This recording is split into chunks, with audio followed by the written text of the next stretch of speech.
علامہ اقبال کے خطبہ اعلی آباد اور قرارداد پاکستان کی منظوری سے پاکستان بننے کے امکانات واضح ہو گئے۔ آخرکار پاکستان 14 اگست 1947 کو معرض وجود میں آ گیا۔ پیراگراف کی تشریح سنیں۔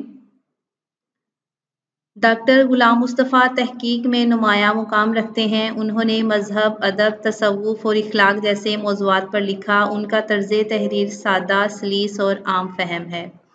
اسلام جو ایک مکمل ضابطہ حیات ہے، اپنے ماننے والوں کو چند اعتقاد دینے پر ہی اکتفا نہیں کرتا بلکہ ایک مکمل معاشرتی نظام کے لیے قواعد و ضوابط اور تعلیمات فراہم کرتا ہے۔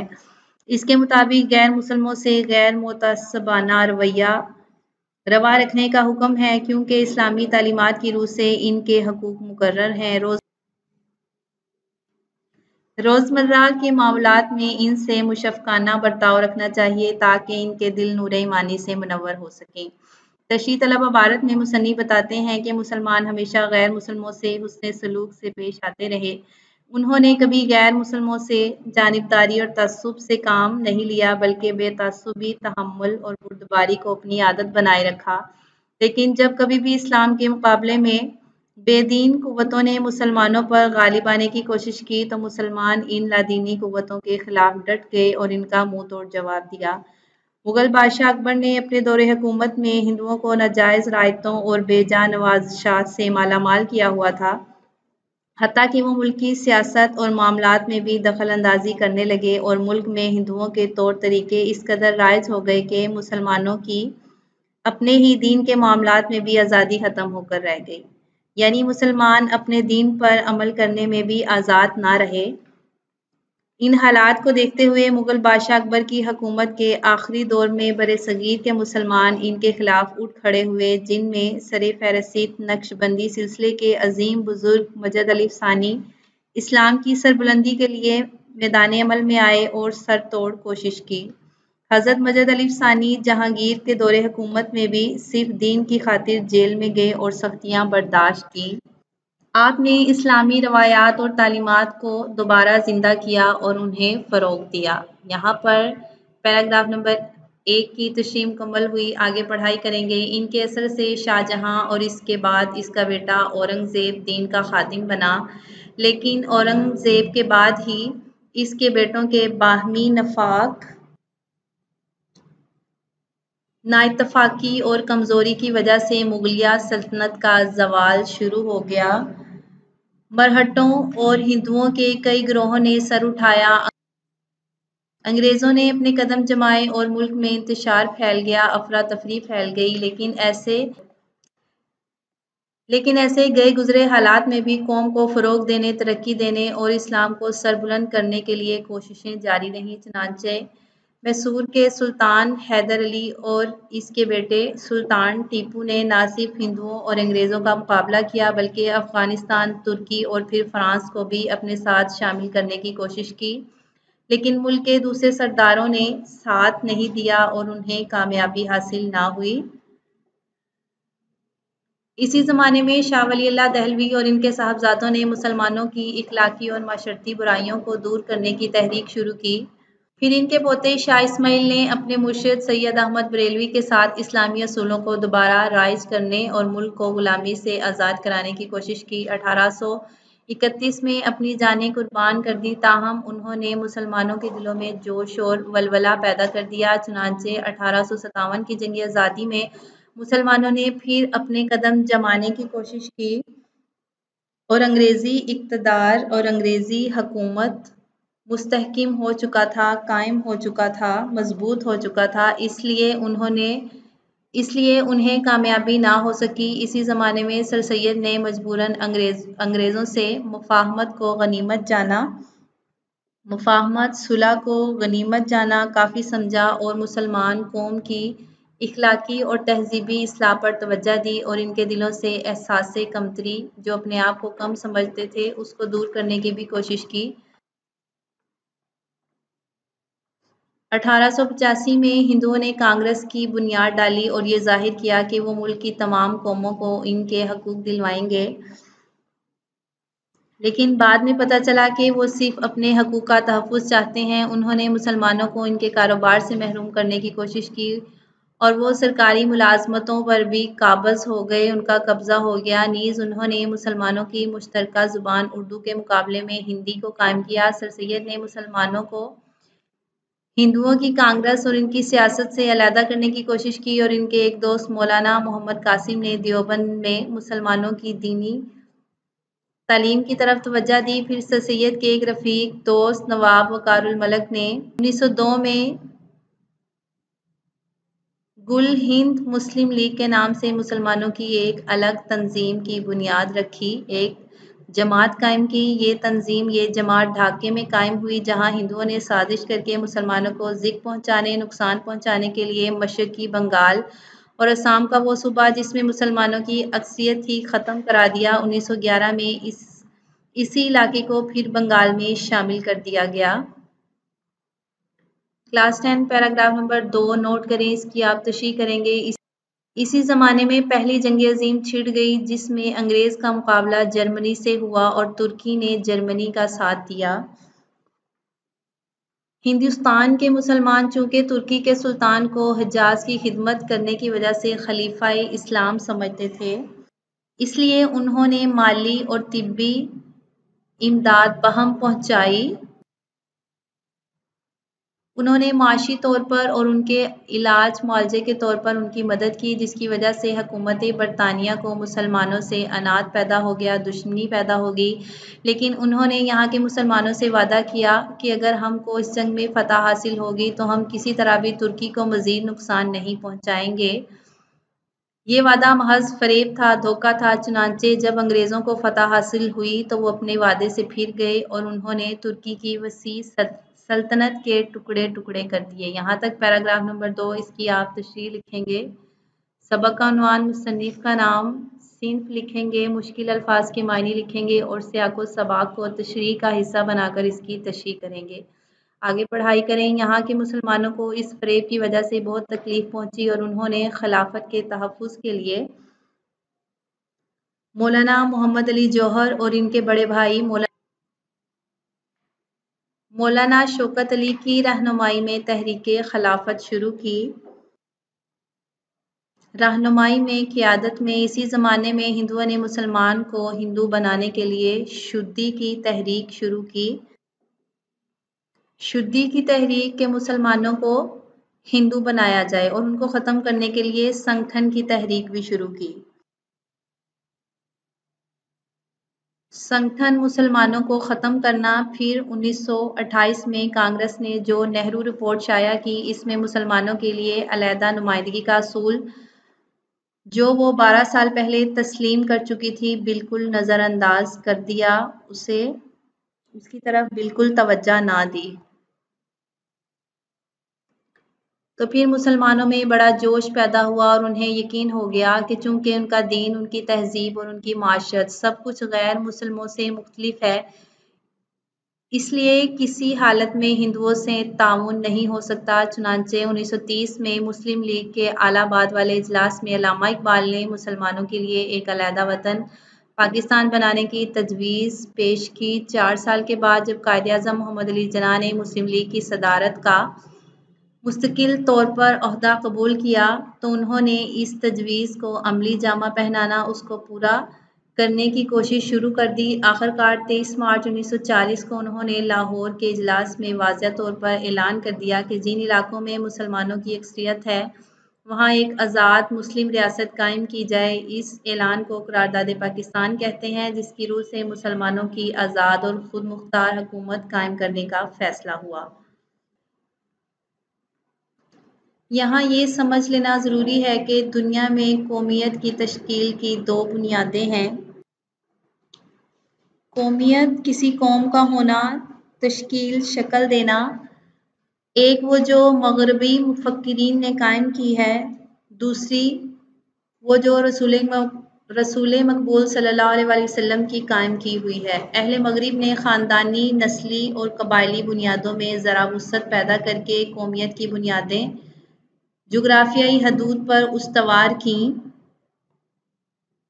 اور کہا کہ قوم وطن سے بنتی ہے۔ اس نظریے کی وجہ سے دنیا کے انسانوں کے درمیان تباہی کا جو دروازہ کھلا وہ دو عالمی جنگوں کے ہونے سے بخوبی ظاہر ہے۔ یہ وطنی قومیت ہی کی بنیاد پر لڑی گئی تھی اور یہ وطنی قومیت جنوبی ایشیا کے مسلمانوں کو تحفظ دینے میں تو بالکل ہی ناکام تھی، کیونکہ جنوبی ایشیا کے مسلمان اس نظریے کے تحت ایک مجبور اقلیت بن جاتے، یعنی کہ وہ تعداد میں کم ہو جاتے۔ آگے پڑھائی کریں گے۔ قومیت کی دوسری بنیاد جو رسول مقبول صلی اللہ علیہ وسلم نے ملت اسلامیہ کی تشکیل کرتے وقت قائم کی اور جو مغرب کے تصور قومیت سے جدا ہے، جیسا کہ علامہ اقبال نے بھی فرمایا ہے، اپنی ملت پر قیاس اقوام مغرب سے نہ کر، خاص ہے ترکیب میں قوم رسول ہاشمی۔ ان کی جمعیت کا ہے ملک و نسب پر انحصار، قوت مذہب سے مستحکم ہے جمعیت تیری۔ کلاس 10 پیراگراف نمبر 3 آپ نوٹ کریں، میں اس کی تشریح کرواؤں گی۔ مسلمانوں کی قومیت ایک نظریاتی قومیت ہے۔ قومیت سب کا ایک ہونا، ایک مرکز پر قائم ہونا جو لا الہ الا اللہ پر قائم ہے، یعنی یہ کہ نسل، رنگ اور وطن کی بنیاد پر نہیں بلکہ ایک نظریے، ایک عقیدے، ایک کلمے کی بنیاد پر وجود میں آئی، اور اس نظریاتی پہلو کو نمایاں کرنے کے لیے اسے ملت کہا گیا ہے۔ ایسی نظریاتی قومیت میں ہر نسل، ہر رنگ اور ہر جغرافیائی خطے کے لوگوں کے لیے جگہ ہوتی ہے، اور حقیقت یہ ہے کہ جنوبی ایشیا کے مسلمانوں کو، جن میں ہر نسل، ہر رنگ اور مختلف جغرافیائی خطوں کے لوگ شامل تھے، ایک ایسی قوم کے ماتحت زیر نگرانی اقلیت بن کر رہنا منظور نہ تھا جو اسلامی قومیت کے برعکس ذات پات، چھوت چھات اور بت پرستی کے بندھنوں میں جکڑی ہوئی تھی۔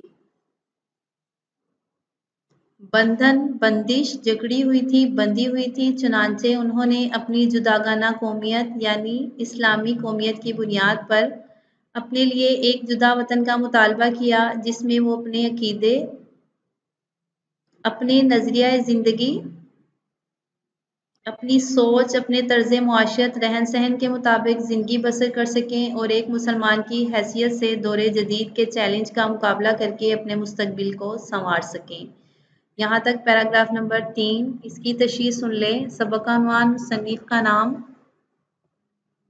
صنف لکھیں گے، مشکل الفاظ کے معنی، سیاق و سباق کے حوالے سے اس کی تشریح کریں گے۔ تشریح سن لیں۔ مصنف بتاتے ہیں کہ دنیا میں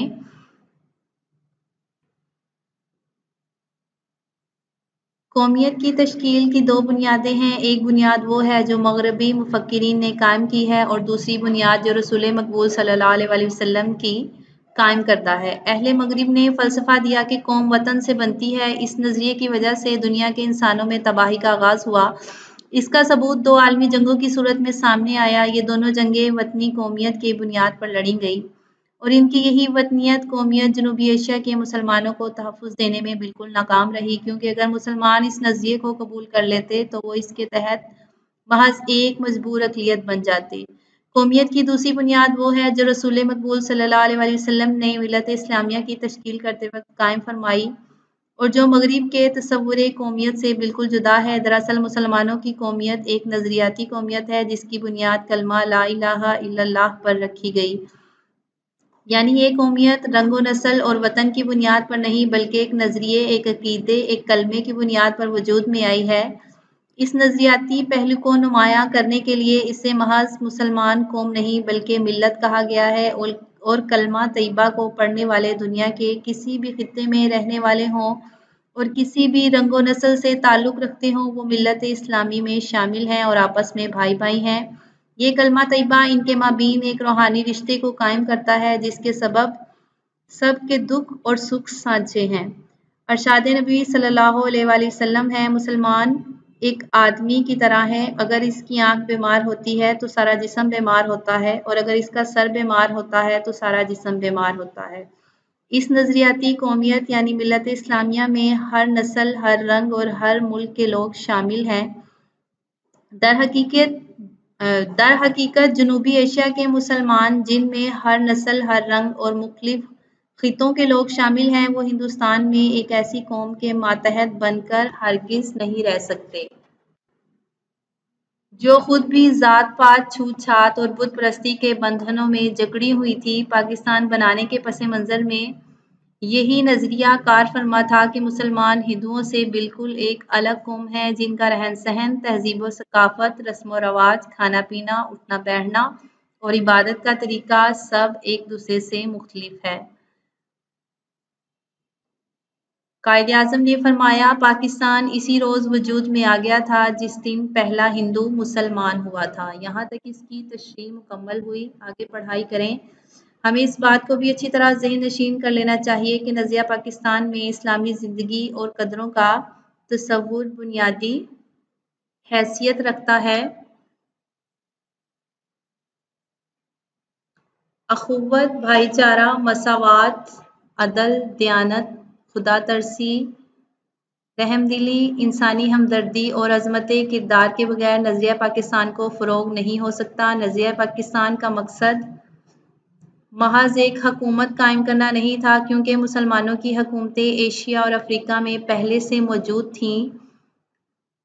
نظریہ پاکستان کا مقصد اسلامی اصولوں کی ترویج و اشاعت، رواج دینا اور اہل عالم کے لیے مثالی مملکت کا نمونہ فراہم کرنا ہے۔ پاکستان قائم کرنے کا فیصلہ ہندوؤں کو بہت ناگوار گزرا، بہت برا لگا۔ انہوں نے پوری کوشش کی یہ مملکت، یہ ملک قائم نہ ہونے پائے۔ ان کے پاس دولت اور طاقت تھی، جنوبی ایشیا میں ان کی اکثریت تھی، لیکن چونکہ قیام پاکستان کا مطالبہ حق اور انصاف پر مبنی تھا، جس کی بنیاد حق اور انصاف پر رکھی گئی تھی، اس لیے حکومت برطانیہ کو مجبور ہونا پڑا اور قائد اعظم محمد علی جناح کی پرخلوص قیادت،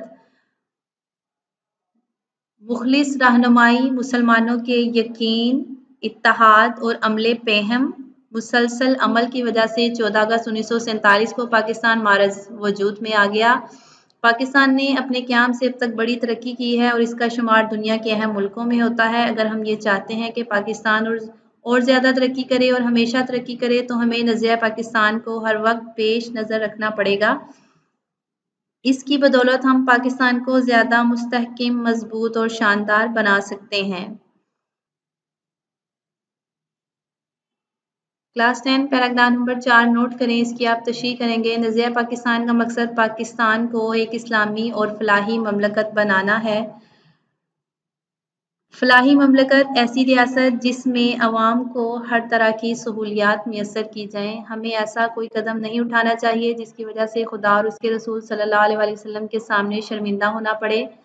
ہمارا جینا اور مرنا پاکستان کے لیے ہونا چاہیے، قومی مفاد کے سامنے، قوم کے فائدے کے سامنے ذاتی مفاد کو دل سے نکال دینا چاہیے۔ ہر قسم کی گروہ بندی جماعت قائم کرنا، ہر قسم کی گروہ بندی سے بالاتر ہو کر تمام پاکستانیوں کی فلاح و بہبود کی کوشش کرنا نظریہ پاکستان کو فروغ دینا ہے۔ اگر ہم نے نظریہ پاکستان کو پیش نظر رکھا، سامنے رکھا اور اپنی سیرت اور کردار کو اس کے مطابق ڈھالنے کی کوشش کی تو دنیا کی دوسری قوموں میں بھی ہمیں امتیاز حاصل ہوگا، یعنی ہم ان میں بھی ان سے جدا ہوں گے اور ہم اسلامی اصولوں کی روشنی میں پاکستان کو توانا، مستحکم، شاندار اور پرعظمت بنانے میں پوری طرح کامیاب ہوں گے انشاءاللہ۔ یہاں پر سبق کی پڑھائی مکمل ہوئی۔ پیراگراف کی تشریح، 2 پیراگراف کی تشریح آپ لوگ اپنی کاپی پر لکھیں گے اور پورے سبق کے الفاظ معنی یاد کریں گے۔ تھینکس۔